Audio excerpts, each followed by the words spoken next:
నటసింహ Balakrishna mass మహారాజా రవితేజకు మధ్య ఏదో జరిగింది అంటూ అప్పట్లో భలే టాక్ నడిచింది. వారి మధ్య ఏమీ జరగలేదని ఇద్దరు బాలయ్య షో అన్స్టాపబుల్ లో తేల్చి చెప్పేశారు.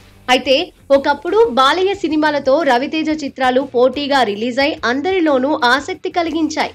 అలా బాలకృష్ణ రవితేజ సినిమాలు ఇప్పటికీ 5 సార్లు బాక్సాఫీస్ బరిలో ఢీకొన్నాయి. పోటీ అంటే ఒకే రోజున స్టార్స్ మూవీస్ రావడం లేదా ఓ రోజు ముందు వెనక సినిమాలు రిలీజ్ కావడం ఉంటుంది. కనీసం 2 సినిమాలకు మధ్య వారం గ్యాప్ ఉన్న సదరు చిత్రాల మధ్య పోటీ నెలకొందని చెప్పవచ్చు. ఈ తీరున బాలయ్య రవితేజ మధ్య ఇప్పటికీ 5 సార్లు బాక్సాఫీస్ వార్ సాగింది. ఇప్పుడు 6సారి బరిలో ఢీ కొట్టబోతున్నారు ఈ ఇద్దరు హీరోలు. ఈసారి మాత్రం ఇద్దరు తమ రీ రిలీజెస్ తో పోటీకి దిగడం మరింత ఆసక్తి కలిగిస్తోంది.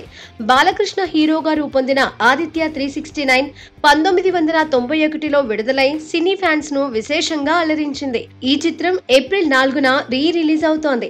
ఈ సినిమా రిలీజ్ అయిన మరుసటి రోజునే అంటే ఏప్రిల్ 5న రవితేజ హీరోగా తెరకెక్కిన 2004 నాటి నా ఆటోగ్రాఫ్ స్వీట్ మెమోరీస్ జనం ముందుకు రానుంది. అది ఇప్పుడు సినీ ఫ్యాన్స్ లో చర్చకు తావిచ్చింది.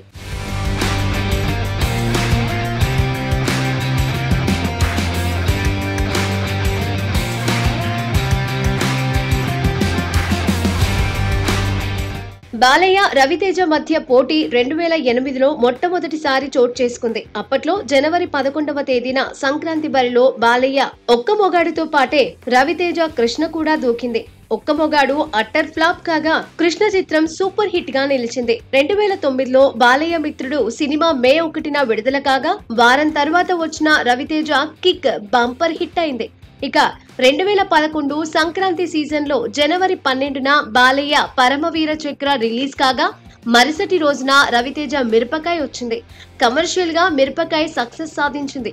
2012 మే 25న రవితేజ దరువు వచ్చి పర్వాలేదనిపించుకుంది. మరుసటి వారమే అనగా జూన్ 1వ తేదీన బాలయ్య త్రిపాత్రాభినయం చేసిన అధినాయకుడు జనం ముందు నిలిచింది. అధినాయకుడు బాలయ్య ట్రిపుల్ రోల్ ఎసెట్ గా మంచి ఓపెనింగ్స్ చూసింది. ఏది ఏమైనా 4 సార్ల పోటీలో 3 సార్లు రవితేజదే పై చేయిగా సాగింది. ఒకసారి ఇద్దరు సోసోగా సాగారు. 5వసారి పోటీలో బాలయ్య సినిమా పై చేయి అనిపించుకుంది. 2023 అక్టోబర్ 19న బాలయ్య భగవంత్ కేసరి విడుదల కాగా మరుసటి రోజున రవితేజ టైగర్ నాగేశ్వరరావుగా వచ్చారు. ఈసారి భగవంత్ కేసరి బంపర్ హిట్ గా నిలిచింది.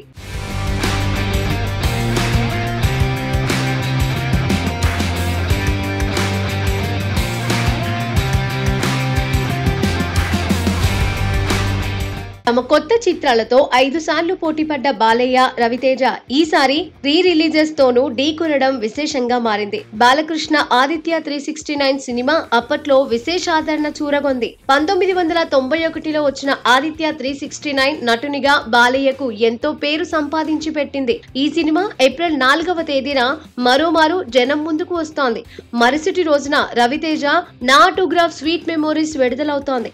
2004లో వచ్చిన Naa autograph sweet memories cinema రవితేజకు వెరైటీ అనిపించిందే తప్ప విజయం సాధించలేదు. మరి బాలయ్య హిట్ మూవీతో ఈసారి రవితేజ ఫ్లాప్ పిక్చర్ పోటీ పడుతోంది. మరి ఈసారి బాక్స్ ఆఫీస్ లెక్క ఎలా ఉంటుందో చూడాలి.